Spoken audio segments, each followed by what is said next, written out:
Hello friends, welcome to Creative Medicine. In this lecture, we will learn about. Hello friends, what is the diagnostic criteria?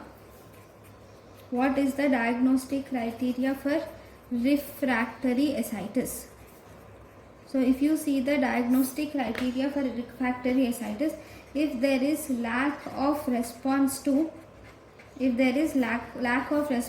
maximum dose of diuretics for a week, if there is lack of response to for more to maximum dose of diuretic for at least 1 week, if there is diuretic induced complications, if the patient has diuretic induced complications in the absence of other precipitating factors, even in the absence of other precipitating factors, if the patient has diuretic induced complications, then if there is early recurrence of ascitis, if the patient has early recurrence of ascitis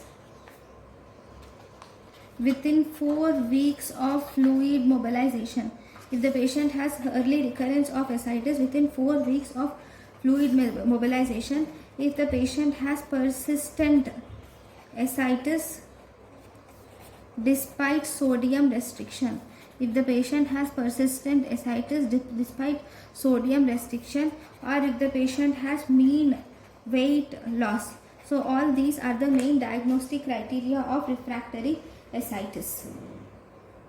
Thank you for watching. Thank you and thank you for watching.